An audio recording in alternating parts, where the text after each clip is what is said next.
Matin, nous sommes avec Liliane Kondoumi, la présidente de l'ACAPA, l'association calédonienne d'aide aux personnes âgées. Bonjour. Bonjour. Merci d'être avec nous alors que vous avez fêté un anniversaire ce week-end, les 50 ans d'existence de l'ACAPA. On va faire un petit peu d'histoire peut-être pour revenir. Comment est née cette association et pourquoi elle a été créée, cette association? Eh ben, cette association, donc, a un demi-siècle, hein, c'est quand même pour C'est ça pas rien. oui, c'est pas rien. C'est pour ça qu'on a vraiment voulu fêter cet événement. Il y a une cinquantaine d'années, il y avait une dame qui est toujours là, mais qui est en France, qui n'a pas pu venir, mais avec qui je suis toujours en rapport, puisque moi, il y a 50 ans, je n'étais pas à la CAPA. Et avec d'autres, des assistantes sociales de l'époque, qui sillonnaient un petit peu Nouméa pour voir l'état des grands-mères, enfin des personnes âgées. Se sont aperçus que vraiment, il y avait beaucoup de personnes démunies. Démunies, alors financièrement, bien sûr, mais aussi beaucoup de gens qui étaient isolés et qui sortaient jamais de chez eux et qui avaient besoin justement de voir du monde et puis de parler de leurs problèmes.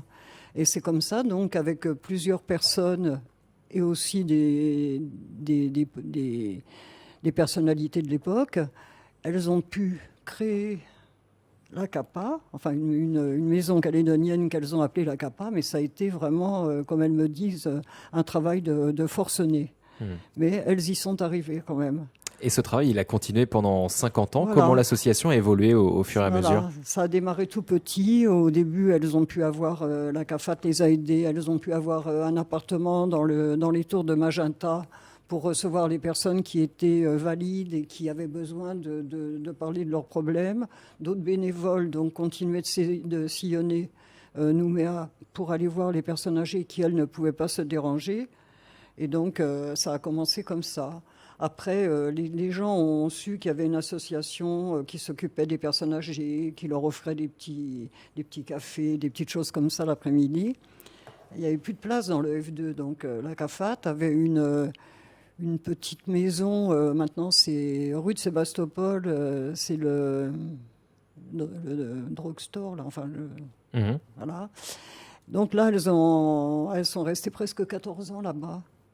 Mais quand la CAFAT a voulu récupérer sa maison, là, on n'avait plus rien. Donc, c'est Jean Lec, à l'époque, qui nous a donné un terrain au Faubourg Blanchot. Et le président de l'époque, c'était en 1993 ou 94, a fait des bras et enfin des pieds, des mains pour avoir de l'argent pour construire la maison de la CAPA, qui est toujours là maintenant. Celle que Voilà. vous utilisez toujours. Vous parliez de vos missions. La lutte contre l'isolement, c'est quelque chose d'essentiel. On parle beaucoup de bien vieillir. Ne pas être isolé, ça participe au bien vieillir? Ah oui, complètement. On a vu des gens qui arrivaient, mais vraiment,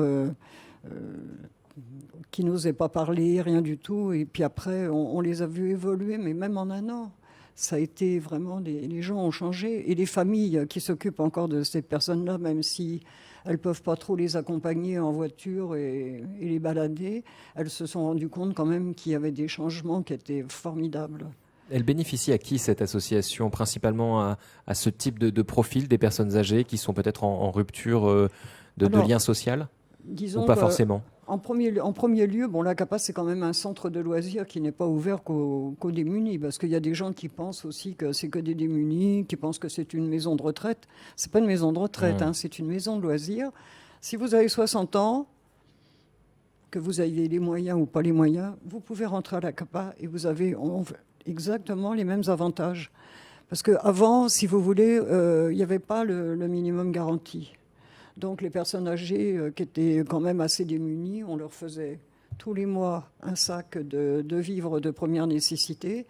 Et c'est celles qui étaient encore les plus démunies, on leur donnait une petite subvention de 5 000 francs par mois. Mais maintenant qu'elles ont quand même le minimum garanti, elles sont quand même plus à l'aise. Donc maintenant, bon, on a quand même on avait les moyens qu'on n'a plus maintenant là depuis 2 ans, mais enfin on avait quand même les moyens de les sortir en dehors de Nouméa, de faire des tas de projets et puis faire plein de choses, quoi. Donc vous parliez d'un centre de loisirs, d'activités pour personnes âgées.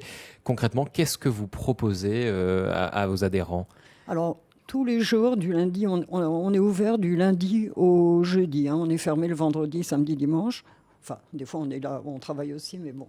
Donc, tous les jours, il y a des animations différentes. Il y en a pour tous les goûts. Donc, le lundi, c'est les rencontres avec les jeux de société, les tarots, la belote, etc. Ça, c'était surtout ça.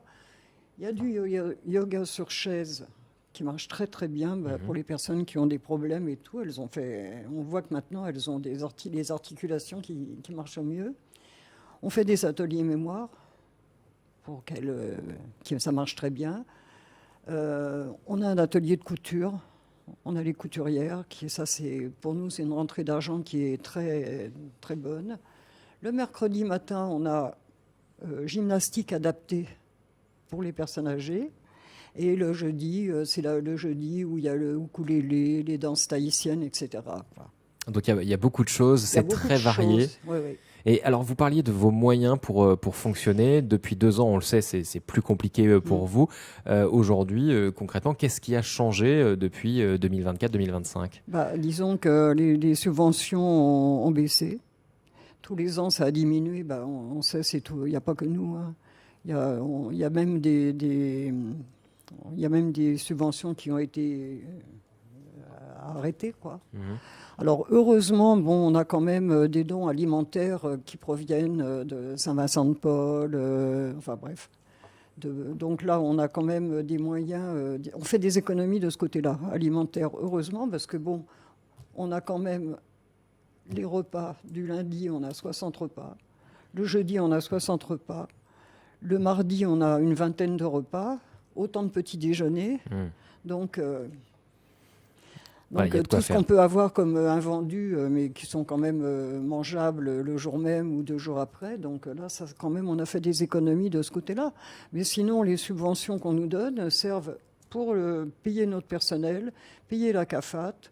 Et pour le fonctionnement, c'est la CAPA qui se débrouille par les moyens du bord, avec des lotos, kermesses, des balles, des vides-greniers, des marchés, tous les marchés qui existent pour trouver de l'argent. Énormément d'animations pour financer l'association. C'est ça. Auparavant, vous faisiez appel à beaucoup de professionnels aussi pour vos activités. Aujourd'hui, tout repose sur le bénévolat. Voilà, c'est ça. Avant, on avait un professeur de chant, mais on était obligé de le payer, c'était son métier. On avait un professeur de théâtre, c'est pareil, on était obligé de le payer, c'était son métier. Donc maintenant, on n'a plus de théâtre. Le chant, ce sont des bénévoles, voilà. La gymnastique, c'est notre ancien gardien qui a 85 ans, mais qui fait encore grand écart et qui a un tas de fans et qui nous fait de la gymnastique, c'est formidable. Et puis, la professeure de danse tahitienne, c'est la gardienne de la CAPA. Elle a été professeure de danse tahitienne il y a quelques années. Et puis voilà, c'est comme ça qu'on marche. Et donc pendant ces activités, puisque ça repose sur le bénévolat, est-ce qu'il y a un lien aussi, pourquoi pas, vous parliez de ce prof de gym, entre guillemets, qui a 85 ans, est-ce qu'il y a aussi du lien intergénérationnel ? Est-ce que vous arrivez à avoir des plus jeunes qui viennent aider les personnes âgées ? Oui, d'ailleurs, là, samedi, il y a des enfants qui sont... pour aider, non, mais pour mieux connaître, quoi. Là, on a des enfants, par exemple, samedi. Il y avait une élection de mamie, elles étaient 9, on a eu 9 enfants qui ont donné le cadeau aux Miss. Donc, il y a eu la relation intergénérationnelle. C'était sympa, ouais. C'était très émouvant. D'ailleurs. C'est important aussi, ça. Ah oui. Alors, vous parliez de cet anniversaire. Donc, ça s'est passé à la mairie de Nouméa samedi. 50 ans, ça se fête. Et c'était justement un événement festif. Vous parliez d'un concours de Miss. Comment ça s'est passé ? Déjà, moi, je remercie Madame le maire qui m'a quand même prêté gracieusement la salle d'honneur de la mairie. Hein. Donc, là, déjà... Et donc, ça fait quand même plusieurs semaines et même plusieurs mois qu'on travaille ça. On avait décidé quand même que cette année, on allait faire une élection de la mamie des 50 ans. Parce que la dernière mamie qu'on avait élue, c'était la mamie de l'an 2000. Donc, ça faisait 25 ans qu'on n'avait rien fait. Et là, on se rend compte qu'à la CAPA, il y a 9 ethnies différentes. 9 ethnies différentes. Donc, on les interroge. OK, j'ai mes 9 grands-mères. 9 ethnies différentes. Voilà, elles ont joué le jeu. Je leur ai dit, celle qui va représenter le Vietnam, met ton costume, le Vanuatu, machin, les 9 pays. Et elles ont toutes été là. elles ne sont pas timides. Hein. Mmh. Elles sont pas timides. Donc j'ai eu un jury de 5 personnes qui étaient complètement... qui ne connaissaient pas les grands-mères de la CAPA pour pas qu'on dise qu'il y avait du favoritisme. Donc ça s'est très très bien passé. J'ai eu un DJ formidable aussi qui s'appelle Gérard Zanon, qui est extraordinaire. Donc l'élection des mamies, ça a été animé par Guy Raguin, ouais. qui m'a fait ça aussi gracieusement parce que bon, il me connaît un petit peu. Et puis il est toujours impliqué d'ailleurs dans les bonnes œuvres. Toujours. Il est vraiment très généreux.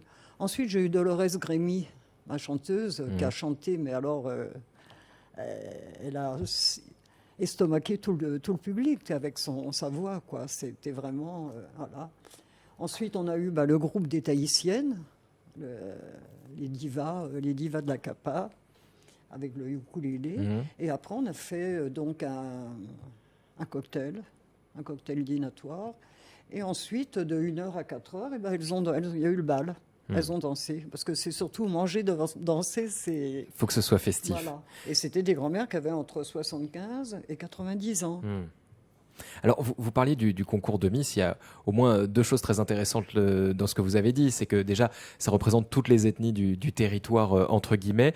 Et deux, il y a ce point accordé aussi au fait de prendre soin de soi, de la beauté, pour peut-être la dignité, mieux vieillir. On est encore dans cette démarche-là. Oui. Nous, on a beaucoup joué justement sur l'hygiène et tout ça, hein, mais il y a 30 ans, quoi. Maintenant, il n'y a pas de souci, quoi. Quels sont aujourd'hui vos projets? Alors, le projet, je dois dire que pour l'instant, on vit au jour le jour. Hein. On vit au jour le jour. On va quand même essayer de faire un repas de Noël, mais bon, on n'ira pas au restaurant parce que là, les caisses sont vides. On va faire un bon repas à la CAPA. Mais là, pour l'année prochaine, on espère peut-être qu'on va pouvoir faire un petit voyage en brousse. Enfin, on ne sait pas. On ne sait pas du tout. Parce qu'aujourd'hui, vous sortez beaucoup moins de Nouméa. On sort beaucoup. On sort plus de Nouméa là, depuis 2 ans. Alors, on emmène les grand-mères, parce qu'elles aiment quand même pique-niquer. Et comme on n'a que 2 petits minibus de 8 personnes, et puis nos voitures personnelles pour sortir 60 personnes, on va à la baie des Citrons. Il y a la baie des Citrons, ça se passe bien. On fait le pique-nique, les filles, elles dansent la danse tahitienne sur le sable. Il y en a qui se baignent. Elles se retrouvent entre elles. Non, elles aiment. Mais bon... Avant, on a été jusqu'au Vanuatu, on a fait l'île des Pins, on allait en brousse, loin, quoi. Mais maintenant, on ne peut plus. Tout est cher, il faut qu'on loue des cars, on n'a plus les moyens, donc voilà. Et pourtant, cette association, la CAPA, elle a plus que jamais sa place, puisqu'on le répète assez régulièrement, la population calédonienne vieillit, il y a des besoins de structures associatives comme celle. Moi, j'ai même une centenaire, hein. J'en ai une qui doit avoir 104 ans ou 105 ans. Parce qu'il y a 30 ans, moi, quand je suis rentrée à la CAPA comme bénévole, en 95, la moyenne des gens, c'était quand même 70 ans, 75 ans. Tandis que maintenant, c'est quand même beaucoup de personnes qui ont 85, 95. Donc ça change. Alors si on veut vous aider, que ce soit peut-être en contribuant à la CAPA, peut-être en étant bénévole, comment on fait et de quoi avez-vous besoin? On a besoin de... la semaine, ça va, parce j'ai les employés, mais bon, quand on a par exemple des journées comme on a eu là, on a besoin de bénévoles pour nous aider, pour faire la décoration, pour amener des tables, pour aider les personnes âgées qui ne peuvent pas trop marcher, aller les installer, etc., quoi. Donc, c'est ça. Sinon, on a besoin de dons. Pas spécialement d'argent, hein, mais des dons alimentaires. Des dons d'argent, bien sûr, s'ils peuvent. Ça peut aider. Mais le mécénat, ça n'existe plus trop maintenant. Hein. Mais voilà. Et donc, si on veut vous contacter, on vous retrouve sur Internet tous les jours. Moi, je suis à la CAPA tous les matins, en général, de 7h30 à 11h. On appelle la CAPA, et sinon, il y a toujours quelqu'un. Il y a une secrétaire comptable qui est disponible jusqu'à 16h30. Donc, voilà, le matin, c'est ouvert de 8h pour les personnes âgées, de 8h à 16h30. Bon, ce matin, vous serez un petit peu en retard, Liliane Kondoumi. Merci d'avoir été avec nous.